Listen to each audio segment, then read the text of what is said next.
Welcome, everyone. My name is Joel Towers. I'm the Dean of Parsons, and it's a great pleasure to welcome you all to the new school, and specifically to this panel, Housewife, the Feminine Mystique at Home, which of course is part of our two-day symposium, React, the Feminine Mystique at 50, as well as an accompanying exhibition by the same name that's hung in the Aronson Gallery, and which will be open now until March 5th. And so I'd like to say just a few words about each of these and also introduce our moderator for the panel, but be very brief because we've got a remarkable panel. So let me just say, first of all, on welcome you here to the new school. I know that our provost, Tim Marshall, will be speaking at the next session, and so I don't want to duplicate any of his many thanks to the communities across the entire new school that made this evening possible with their support. They're all listed in the back of your program. So I will only mention, of course, that the events and the symposium were co-organized by Laura Riccio, our Associate Professor of Art History at Parsons, as well as the Chair of Humanities at the New School for Public Engagement, as well as Claire Potter, the Professor of History at the New School for Public Engagement, who will be speaking after this panel in the next session. Laura, of course, is the moderator of our current panel, and I'll get to that shortly. But first, just a couple of thoughts on where we are today. The press coverage of the 50th anniversary of the publication of Betty Friedan's The Feminine Mystique has been extraordinary, to say, to understate. It has been really incredible how much attention these events have been drawing. And over the next 2 days, we'll hear insights from scholars who will seek to elucidate its importance historically, but also to move it forward to our own time. And the relationship between these two, the historical context of Friedan's writing on the one hand, and the tremendous and important work we all have before us to continue to advance the cause of social justice broadly and women in particular, reminds me that this is actually the third 50th anniversary in the last 3 years of three remarkable women. The first being the 50-year mark since Jane Jacobs published her seminal Death and Life of American Cities. The second, last year, marking the 50th anniversary since Rachel Carson published Silent Spring, and now Friedan and the Feminine Mystique. And while it is, of course, cliche to suggest and to associate each of these remarkable women with their books, and their books with the movements that would emerge around cities, ecology, and the role of women in American society, it is also true that in cliche, there is deep truth. And while the work of these three began, or perhaps more accurately, the issues that they were able to clarify and elevate for all of society to see, and for big sections of society to rebel against and try to reject, their work is far from complete. Though we would be remiss, I think, if we didn't take this moment to also recognize the incredible progress that has been made and the great debt that we owe to these three activists and scholars. I'm willing to bet that many of us in this room, certainly those of you of my generation, probably grew up in a household that had all three of these books in their original publication on the shelves. They were passed down to the next generation. I have a sister, so I got two of the three books. You can figure out which ones I got. And was looking at them just last night and thinking about my opening remarks here tonight. And it's in that spirit of this work and its intergenerational importance that I'd also like to thank Natalie Balthorpe and Deborah Engel, the co-curators of the show, which if you haven't seen, you need to go see. It's extraordinary. That's now hanging in the Aronson Gallery at Parsons. One of the great pleasures of being the Dean of Parsons and working over in that building is that I get to see these shows emerge from these beautiful white walls that are managed so expertly by our gallery staff and the Sheila Johnson Design Center, and to take shape under the guidance of curators like Natalie and Deborah, who I am also very proud to say are graduates of the MA in the History of Decorative Arts and Design from Parsons. The work in the show emerged from students responding to Friedan's text and was produced in the context of classes across the new school. I'm not going to list them all. There's a long list. A lot of the faculty are here, including going forward into the spring semester. But those classes do come from Lang and Parsons and NSPE, and it's a powerful body of work, and it speaks to the issue of how much more there is to do. Which brings me to my primary task here, to introduce Laura. I've had a day where I've been running around. Anyway, it doesn't. Laura Riccio received her BA from Harvard, her PhD from Columbia University. She's a recipient of both Fulbright and Whiting fellowships, and her scholarship is focused on 18th century French and American studies, as well as 18th century visual culture, contemporary art, and gender studies. Her 2009 book, Adelaide Labille Guiard, I always have to take a breath when I say that, Artist in the Age of Revolution, is a beautifully written and expertly researched history of one of the few women ever to be granted membership in the French Royal Academy of Painting and Sculpture, who remained in Paris after the Revolution and played a key role in the reinvention of the country. There are far too many additional publications and critical and peer-reviewed journals to list here and still have time for our panel. So suffice it to say that Laura is a prolific scholar, a valued colleague, and I must add, the co-editor of a volume on trees in the 18th century, which, for those of you who know me, a tree hugger like I am, is pure pleasure. And so it is with that great pleasure and honor to be here tonight that I give you Laura Riccio.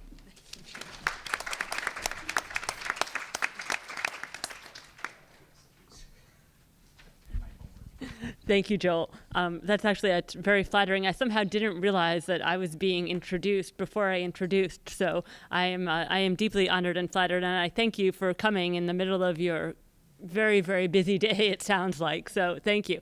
And thank all of you for coming, by the way. I just want to take a very brief moment to say that this project did, in fact, emerge out of Natalie and Deb were actually students in my class, and they came up with the idea of the exhibition.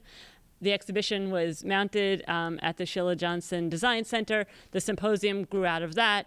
And so really we have these two wonderful women here to thank for this wonderful, yes, exactly.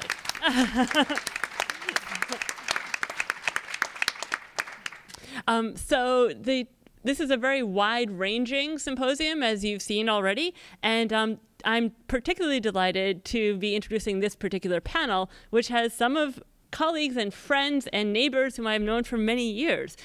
This panel is entitled Housewife, the Feminine Mystique at Home, and what we're going to be focusing on just for the next hour is essentially the idea of the kitchen and cooking and the home in relation to women's history, because this was a very particular, as you know, period when Betty Friedan's book came out, when women in the kitchen was sort of a theme. It meant much more than a person simply being in a room. So that is sort of the nexus of ideas that we're going to be exploring today. And I'm just going to introduce three of the panelists, our three panelists. Very briefly, I'll introduce them all at first, and then we will go in alphabetical order for egalitarian purposes. So please just bear with me for one moment. Our first speaker will be Sarah Lichtman, who has a BA from Vassar College and conducted her master's and doctoral studies at the Bard Graduate Center in Decorative Arts, Design, History, and Material Culture. She's an assistant professor of Art and Design Studies in the School of Art and Design History and Theory at Parsons, the New School for Design.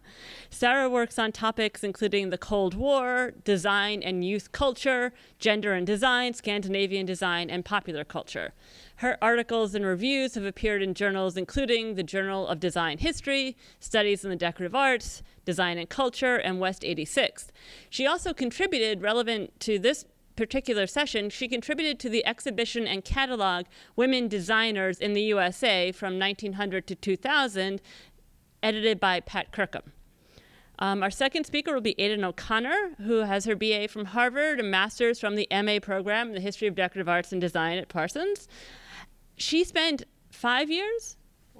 4.5 years in the Architecture and Design Department at the Museum of Modern Art here in New York, where she served on the curatorial team of major exhibitions, including Counterspace, Design and the Modern Kitchen, which I believe she's going to be showing us pictures from today, and Century of the Child, Growing by Design, 1900 to 2000. So these are two exhibitions that were, while not explicitly sort of feminist exhibitions, were deeply entwined with women's issues throughout. And then Alphabetically, our final speaker is Laura Shapiro, who also received her bachelor's degree from Harvard. We seem to have a bit of a something going on here. And Laura spent 16 years as a writer at Newsweek, where she covered food, women's issues, and the arts, and won several journalism awards. Her essays, reviews, and features have also appeared in The New Yorker, The New York Times, Gourmet, Slate, and many other publications. Her first book was Perfection Salad, Women and Cooking at the Turn of the Century, 1986, recently reissued. And she is also the author of Something from the Oven, Reinventing Dinner in 1950s America, and Julia Child, which came out in 2007 and won the award for literary food writing from the International Association of Culinary Professionals. During 2009-10, she was a fellow at the Cullman Center for Scholars and Writers at the New York Public Library, and she was also the co-curator of the New York Public Library's exhibition, Lunch Hour, NYC, which opened in June and just closed last week. So in order to allow time to hear these wonderful people, please, I will stop, and please just join me in welcoming them.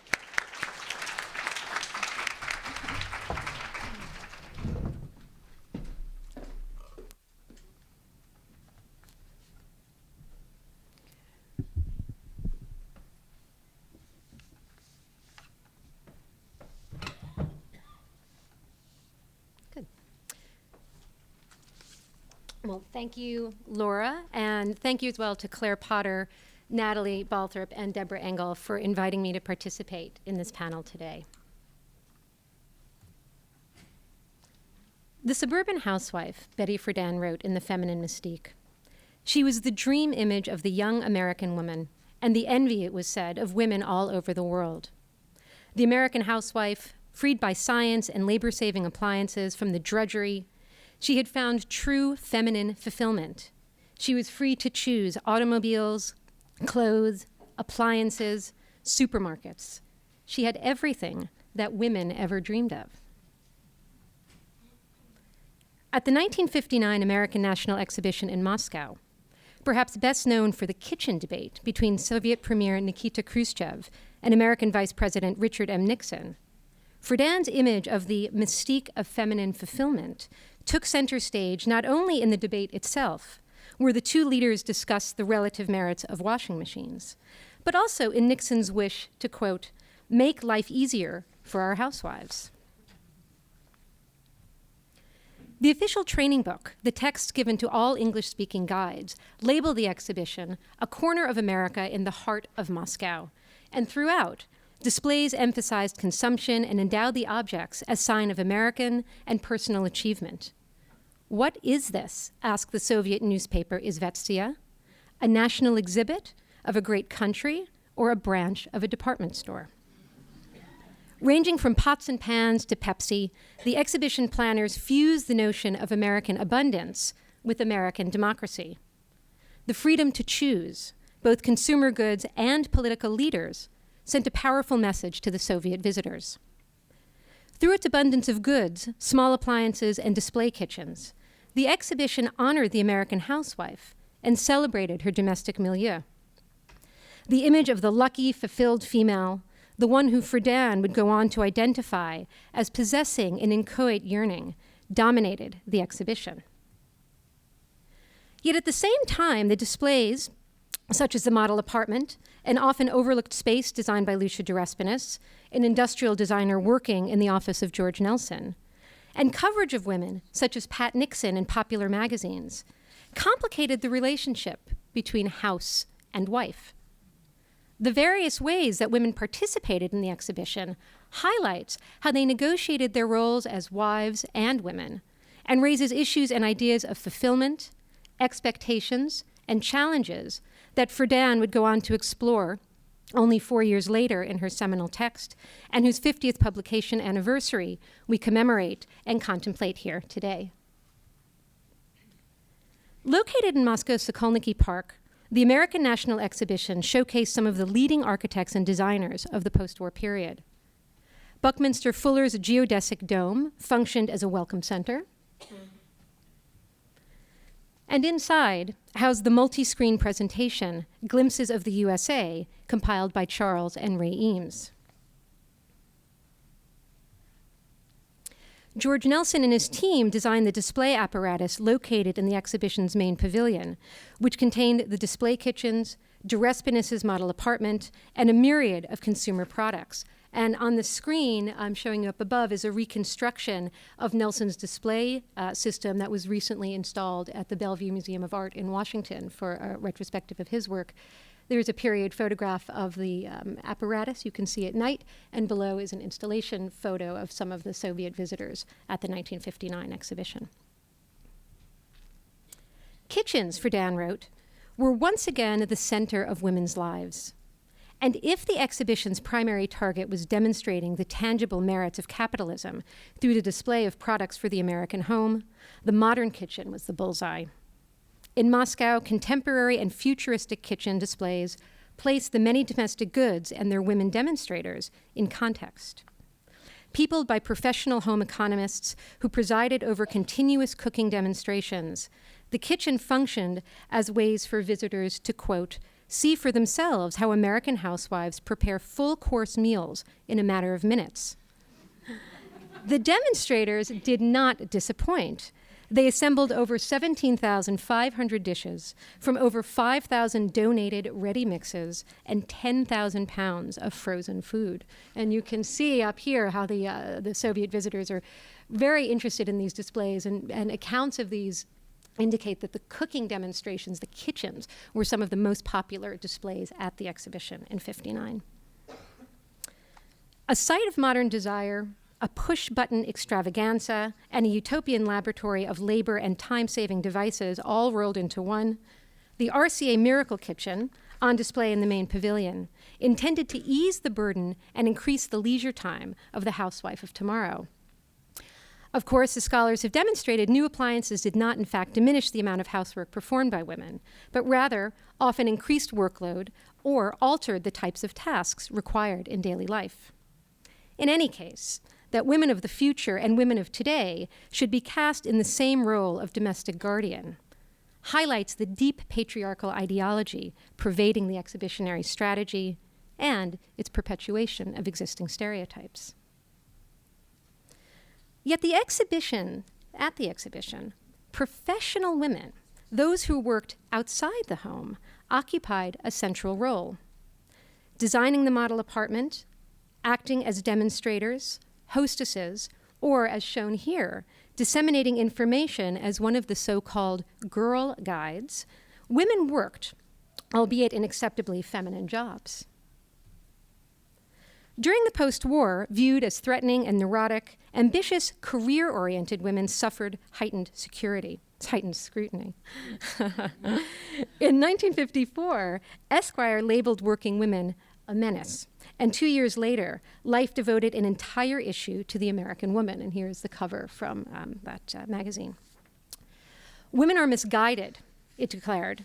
They are still waging a shrill, ridiculous war over the dead issue of feminism. Likewise, in Modern Woman, The Lost Sex, Marina Farnham and Ferdinand Lundberg cast their argument against working women in biological terms. They believed that the appropriate place for women was the home and declared that, quote, it is not that work is essentially masculine or feminine, they reasoned, but that the pursuit of a career, which is work plus prestige goal, is essentially masculine. Now, the image of the masculine working woman found resonance in the American press coverage of the National Exhibition. Photographs and descriptions of manly women participating in supposedly gender-inappropriate tasks confirmed the Soviet Union's inferior status and the deficiencies of the communist system. In the Soviet Union, American newspapers explained women do a man's work in factories, on construction projects, and on the farm. Articles related sightings of women laying bricks, mixing cement, and working on road crews. And I'm showing you two images here. This is a shot of the construction of the 1959 exhibition, showing two Soviet workers, one of whom is a woman. And on the bottom is an excerpt from an article in Life magazine depicting these Russian road crews where American tourists could see these women working. And this is an American guide here with the shovel posing with the women. Images of Soviet women contrasted with those of their American counterparts found in popular magazines. The cover of Life, for example, displayed a smiling Pat Nixon, flanked by Alana Khrushchev, there she is on the right of Pat Nixon, and the wives of other Soviet senior ministers. That the wives of the leaders, rather than the leaders themselves, donned the cover to celebrate the exhibition's opening, reinforced women's centrality in projecting its gendered message. Life also devoted 2 entire pages to Pat Nixon herself, relating her adventures throughout Moscow, shopping at the Gome department store, and visiting sick children in the hospital. The article extolled Nixon's quiet, working role. And when asked by a young Soviet girl what his wife did for a living, Nixon responded that, quote, being the wife of the vice president is a working job. As designer of the model apartment, Lucia de Respinis could also be considered by some as an acceptable role for a working woman.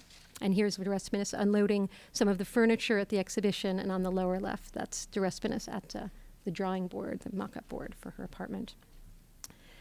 At the exhibition, de Respinis' identity as a woman reified with her assigned job as interior designer, an acceptable feminine occupation that subsumed her within the larger phenomena affiliating women with the home, decoration, and wifely duties, notions rooted in the ideals of the 19th century. Usually appearing in the Features on Women section, articles about de Respinis and the apartment shared space with recipes, domestic tips, and Dear Abby advice columns. One article in the Albany Union, for example, described her work in Moscow as, quote, doing all the hectic, harassing things the typical housewife finds herself faced with when moving into a new home.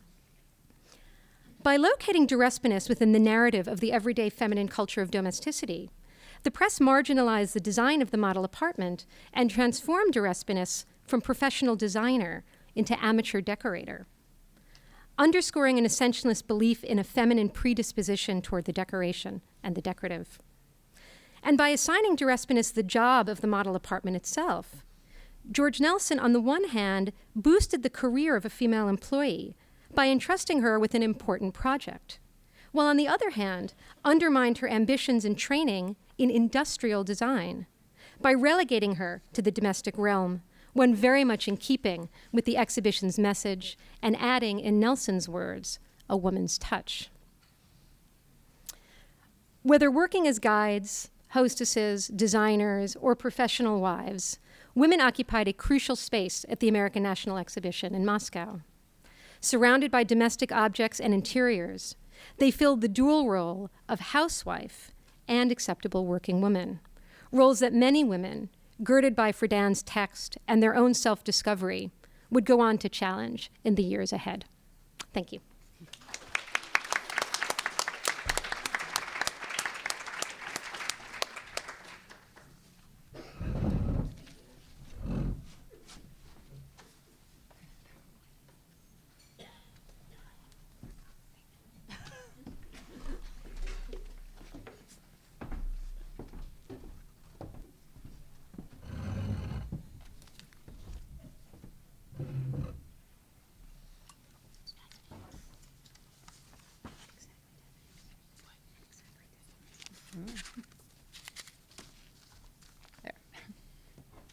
Hi. Thank you, everybody. I'm very happy to be here. My name is Aidan O'Connor, and oh, hello. That's better.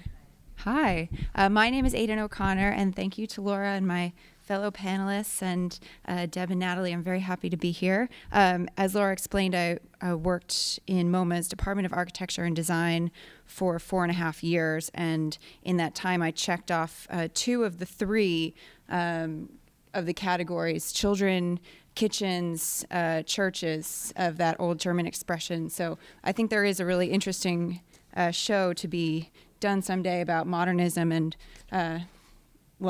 religious, spiritual, secular architecture. But for today, I'm going to focus on counterspace, and in the interest of equality, I will say that I think part of the success of this show was the title, at least a little part of it, and my husband came up with the title. So, So Counterspace was an exhibition that we put together, and we is myself and curator Juliet Kinchin at MoMA in the Department of Architecture and Design. And this was part of MoMA's Modern Women's Project, where there was a several-year-long survey of women in the collection and a series of exhibitions promoting women artists and different sorts of, in different media.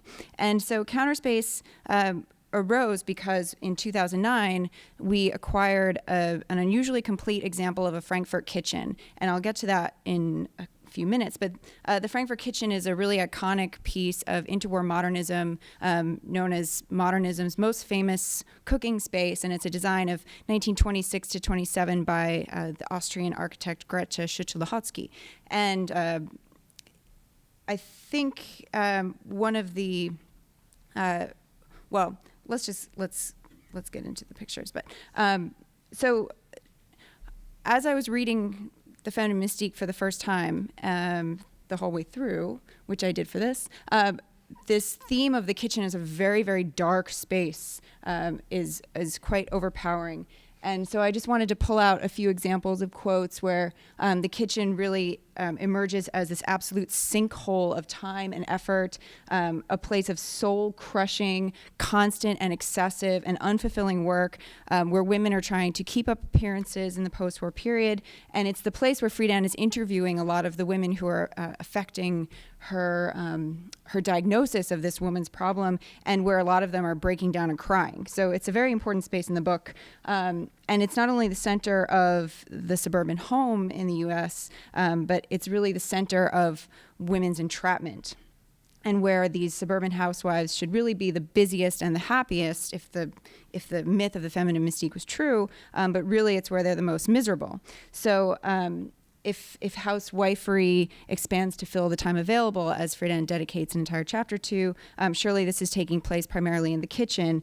And in one really interesting passage, she describes a friend's kitchen who has this dream architect design home, large, sprawling, modern ranch house. And she says that the home, which cost approximately $50,000, was almost literally one big kitchen. So that's just one example, but really a symbol of these kitchens swallowing suburban American housewives. I had to look up when she was describing this very interesting case of Edna St. Vincent Millay, the Pulitzer Prize-winning poet, being described in this magazine, in this piece, Poet's Kitchen, because Friedan spends so much time talking about women's magazines and the restrictions that people wanted to talk about women outside the house, maybe. She as a journalist certainly did, but they were really restricted to discussing them inside the house, even if they're not only housewives. And so in this example, not her piece, but someone else's piece, they're talking about Edna St. Vincent Millay cooking in the kitchen, and that's because this kitchen had just been remodeled by the magazine with fashionable sky blue walls and new salmon naugahyde. So I think, thanks to Sarah very much, great minds, I can skip this section. I just wanted to flag specifically the kitchen debate as this example of Friedan's chapter about the sexual cell, and she's saying that this idea of the sexual cell and targeting women and conflating this language of consumer choice and capitalism with women's quality of life is where she says she starts to put the pieces of the puzzle together in figuring out what is the feminine mystique.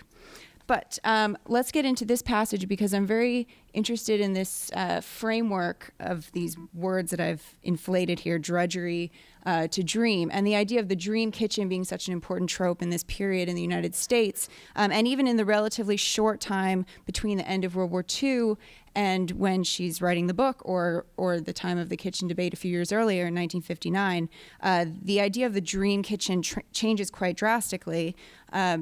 In the mid to late 1940s, the end of World War II, and just after, the dream kitchen is always represented as the kitchen of tomorrow or the kitchen of the future. It's something to aspire to look forward to.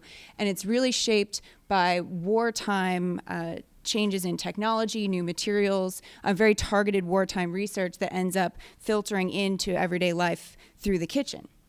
But the important part is that it's of tomorrow. And some of these pieces still look pretty futuristic today. And I think these are pretty interesting to look at. But what happens to this dream kitchen in the 1950s, it adapts this populux aspect of being not the kitchen of tomorrow, but the dream kitchen of today, because that's what's selling. And they mean very literally kitchen of today, because probably tomorrow you should go buy a new oven or a new refrigerator or new Naugahyde. And so that's how you have to keep up appearances. So the dream kitchen becomes not something of tomorrow, but something that you can literally wake up to. And I think it's interesting that the kitchens in these two cases, this is a film of 1956 designed for dreaming, and I could have embedded the video, but I won't make you watch it.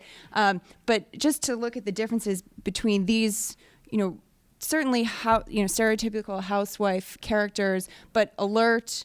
They look ready to dig in, maybe get their hands a little bit dirty. They're awake, they're curious. And then this wide-eyed,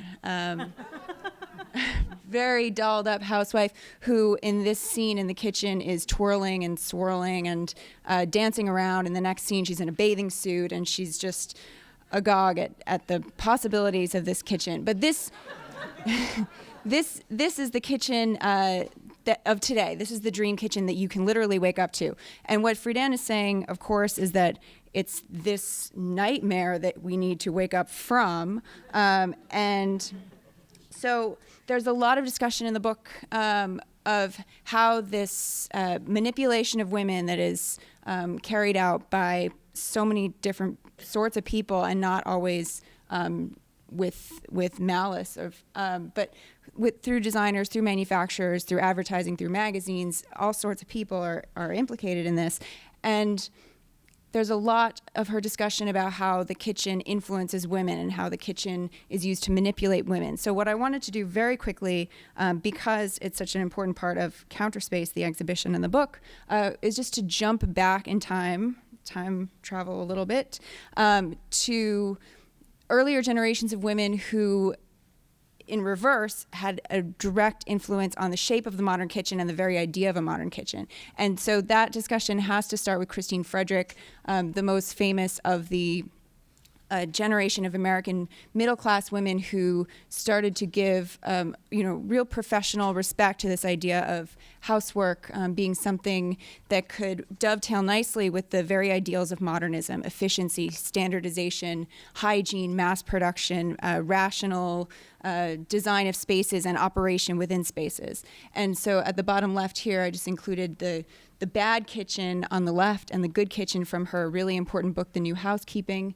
And then you can see her, Christine Frederick, on the right in the white dress. So this is the beginning of the kitchen as a laboratory, the kitchen as a scientific, rational, clean space, as opposed to kitchens of earlier years before the turn of the 20th century, which were not at all like the drudgery that Friedan is speaking about, but actually dangerous, unclean, dirty, poorly ventilated spaces of real backbreaking work. And so that's why Christine Frederick's legacy becomes so important. But Christine Frederick is not alone, and there are generations of women just before her and after her. Lillian Gilbreth is a very well-known example, and she's working with her husband, Frank Gilbreth, in the 1910s and 20s to take the sort of motion studies that Christine Frederick and others were conducting in test kitchens and prototype kitchens, but modernizing it a step further with the medium of film.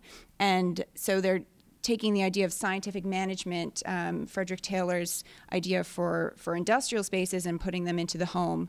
So you can see this blur of a woman very quickly making something in the kitchen. And then at the top left, Catherine Beecher, Harriet Beecher Stowe's sister, her design for a very rational and tidy kitchen storage wall. And I wanted to highlight another woman, Erna Meyer, who was very influential on the other side of the pool. Her book, The Practical Kitchen, was actually a catalog for this exhibition that took place in Basel. And these sort of very small they were sometimes criticized as antiseptic cubes, but this very compact rational kitchen of the 1920s and 30s became very much in fashion in progressive architect circles and progressive designers. And so exhibitions presented actual models of these you could walk into. And this is a kitchen that was presented at this exhibition in Basel, not designed by a woman. It was actually designed by Rudolf Preiswerk. But the catalog is by a woman, Erna Meyer, and the really stunning poster is by a woman, Helen, there. And then in Counterspace, we also had some drawings and these photographs of Lily Reich's apartment for a single person.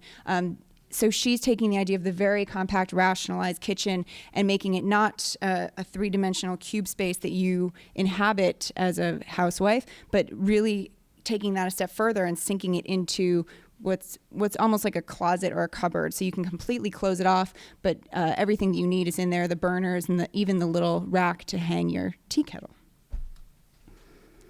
Okay, so the really fast version of the Frankfort Kitchen. This was the highlight of our exhibition. And as I said, the entire reason that we thought to do this exhibition about modernism and kitchens is the Frankfort Kitchen. And I should start by saying the Frankfort Kitchen is a very snappy title that Schütte-Lahotzky did not come up with herself, but it was created by Ernst May, who was the director of the Municipal Building Association in Frankfurt. And he launched this program called the New Frankfurt, which ran from 1926 to 1930, which literally rehoused 10% of the population of Frankfurt and was aimed to address the really severe housing shortages, housing problems, and inflation in all of Germany after World War I, but specifically targeting Frankfurt. So this is a very egalitarian, utopian, progressive program of urban design. So what he needed was a way to sell this to a broader audience, and he settled on this idea of recreating modern life and redesigning modern life from the inside out, from the small to the big. So if you can perfect the kitchen, it all unfolds from there. So he chose Schütte-Lahotzky to design this Frankfurt Kitchen. There were 3 versions of it. The one that we had in MoMA was the most affordable and the most popular. And just very quickly to point out some of the main features, and we can get into this more later. But she designed the small aluminum storage bins, which you see have inverted handle, and that makes them very nicely balanced and easy to pour. And they were produced on machines that were adapted from pressing ammunition boxes during World War I. And then it's very important also to think about the modern utilities provided in these kitchens, which were for working class families and some single women, including the electric light, which you could pull from one end of the kitchen to the other, the gas stove, the hot water. There's an ironing board that folds down. Anyway, you should watch. I should stop. Okay, I'm going to stop, and we can get into more later. Okay, thank you.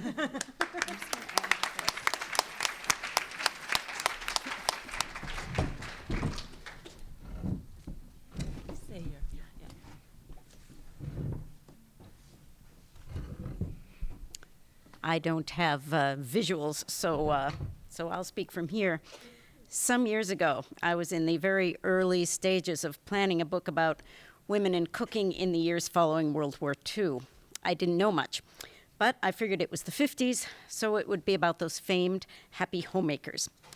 And what I wanted to get a grip on was the relation between them and the equally famed food of their time. I mean the canned soup casseroles, the Spam baked with peaches, the candlestick salad, which was made of a chunk of banana in a ring of canned pineapple topped with a maraschino cherry, all that. My question was, what on earth was going on? Why were these women so avidly embracing this inane food? Sure. So, is this okay? So I started with women's magazines. I got a stack of bound volumes of everything, the Ladies' Home Journal, Women's Home Companion, Good Housekeeping, and I just turned the pages, looking at issues from the late 40s well into the 60s. I turned the pages, and after a while, I realized that something was wrong. Where was the 50s food? Where were the silly recipes? There were thousands of pages devoted to food in these magazines. What had happened to the recipes I was supposed to be studying? The recipes in the food stories covered a huge range. I was seeing very traditional American cooking, the meatloaf and the smothered chicken and blueberry pie, all made from scratch. I was also seeing coq au vin, chili, paella, creme brulee. Some recipes did call for canned soup or a can of tomato sauce or Bisquick or ketchup, but this was hardly new in the 50s. These were pantry items that had been typical in American kitchens for generations by that time. Yes, I saw food stories that celebrated the cake mix and the pie crust mix and the frosting mix.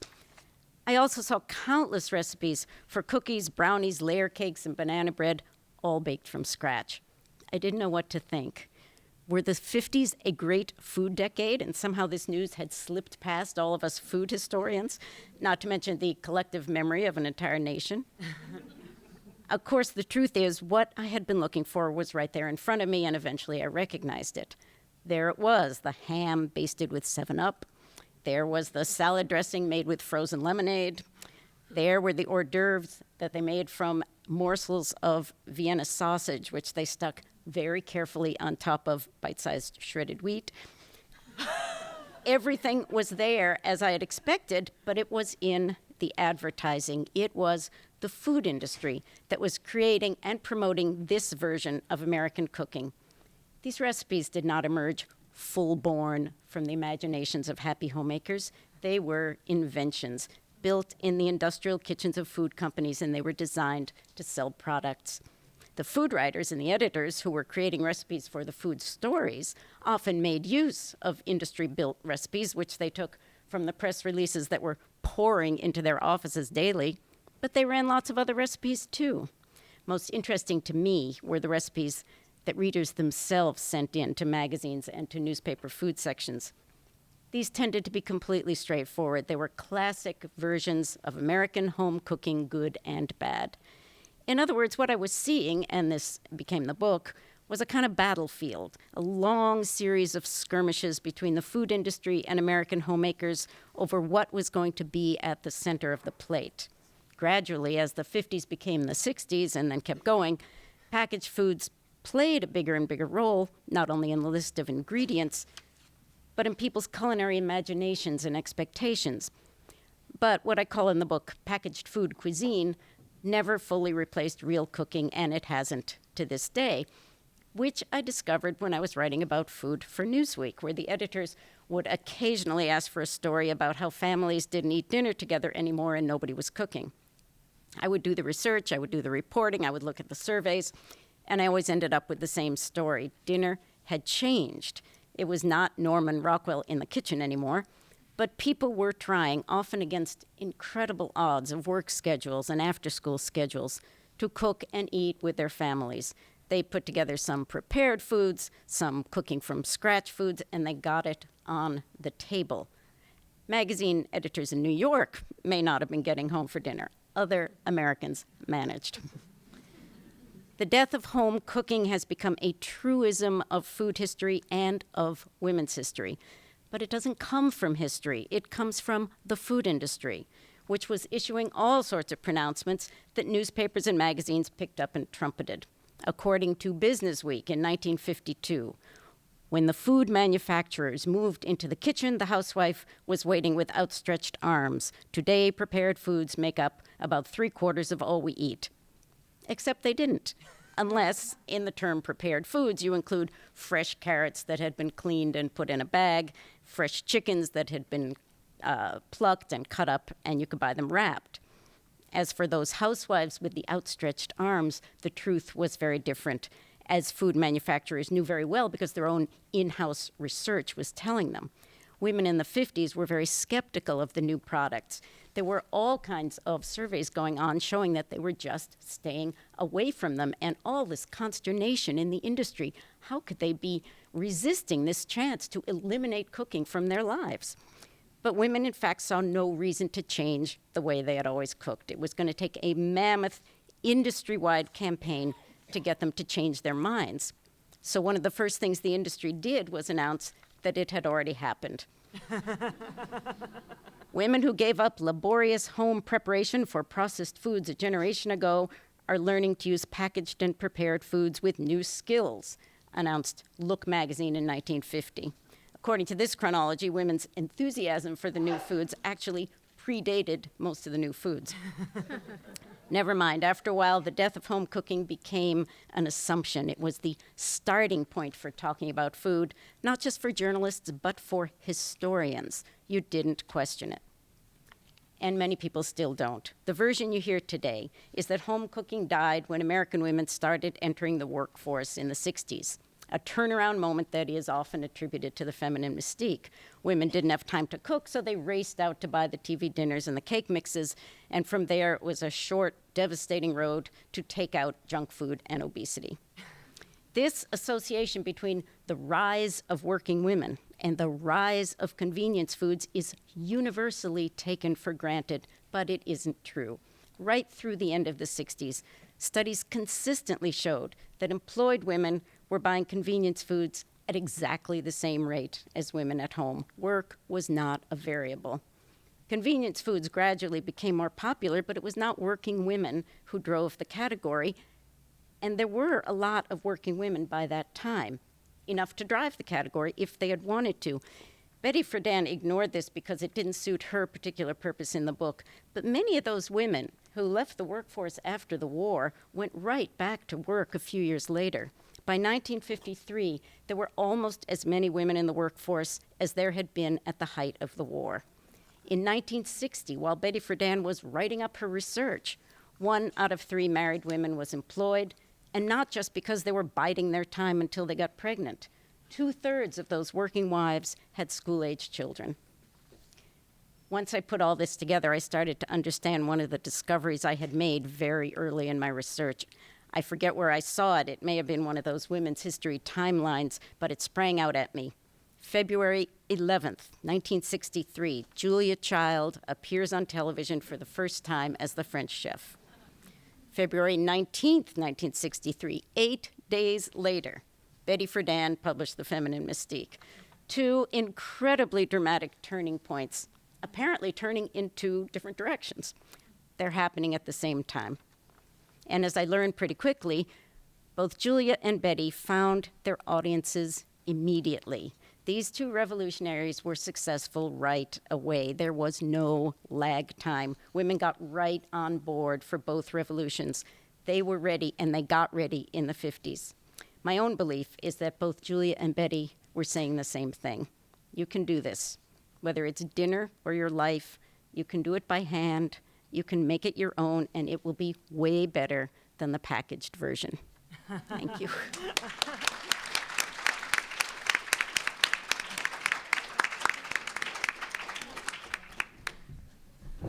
Sorry. Well, I just want to thank our 3 panelists for 3 really just wonderfully informative and interlocking papers. Thank you. I'm mindful of time, and so I'd like to actually open it up to the audience. If we have any questions, I'd like to devote just maybe 5 minutes or so to any questions or comments from anyone.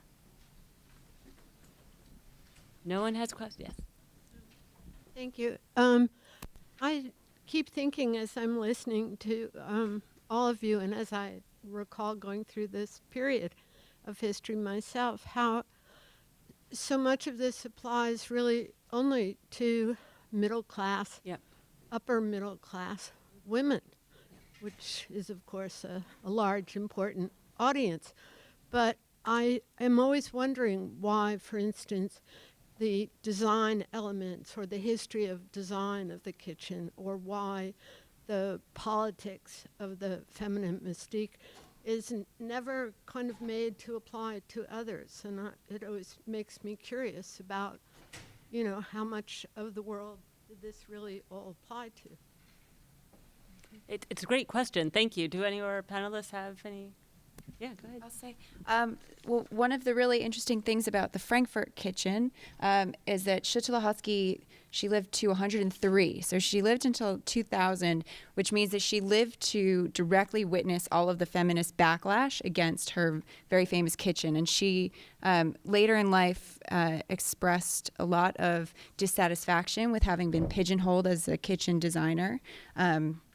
She actually followed Ernst May to Moscow to do a similar urban redesign project and his My Brigade a little bit after this on the condition that she didn't have to design any more kitchens. But she was a pragmatist as well as an idealist, and so her response to her project being just another way of keeping women in the kitchen is that this was a project specifically focused on working class families and, as I said, single women, and a lot of them single because they had lost husbands in World War I. And so the everything was based on small spaces, small cost, so that everything with the rent of these apartments could be very affordable to everybody. So she actually had that in her pocket in a way that Friedan didn't, as a lot of the criticism of Feminine Mystique is that it is so focused on the white middle class housewife. And another thing is that all the generations of the women's movement in this country, starting in 1848, the women who had the time and the education to make a revolution were the ones who were the activists and started to get things going. That's how women's revolutions have to start, because the other women can't get out. So that was one thing, and the other thing is that the Feminine Mystique set the tone for the middle class women's revolution in the 60s and 70s. Betty Friedan did that on purpose. She knew perfectly well that America was full of hardworking, working women. She even says in an article that she published, I think, in McCall's in 1960, she said, yes, a lot of women are going back to work nowadays. She said, but they aren't, they're not, and she said they're doing it not just because they need the money. They're doing it for the love of work. Well, guess what? They were doing it because they needed the money. But she was deliberately focusing on middle-class women who were the readers of McCall's and the people that she wanted to reach. That was her intended audience, and that's why the book took the slant it did. I think we're going to have just one more question, so let's take one from this side since we had one from that side. Seems equitable.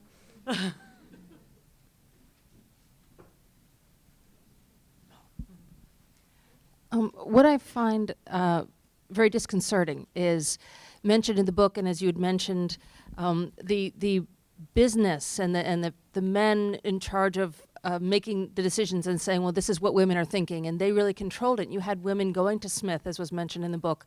My own mother went to Cornell in home ec and stopped to marry a doctor. So these educated women could fall prey to this steamroller effect. It was frightening. It can I say something here? Please. Yeah, some of them did, and I would never I'd never say anything except that, because I mean, and it was true. But Betty Friedan exaggerated the case. As you know, a lot of the impetus from the book came from these questionnaires that she had distributed to her Smith class. If you go back and look at the questionnaires, and you can, they're at the Schlesinger Library, those women are saying, yeah, I'm stuck here with these little kids. I am going back to work as soon as they're older. They were not crazed and anguished. They had a vision. You know, they had to stay home now. They were not going to stay home forever. Whether they could get the jobs later, that's another question. But it wasn't like they were completely steamrollered. And the sexual cell, Ernest Dichter, and forcing women to buy cake mixes and things like that, it's a vastly more complicated picture than she gives it credit for being. So they weren't such idiots as we might think. I think that we should probably take what? Okay. I think that we can't underestimate the power and influence of the social structure around women, because, you know, Nancy Reagan went to Smith. Barbara Bush dropped out of Smith. These women, they also had great educations or were about to get a great education, and they saw their life's role to be, in another way. And it's really unfortunate. Who knows what other turns could have been taken on the whole planet if things had been different.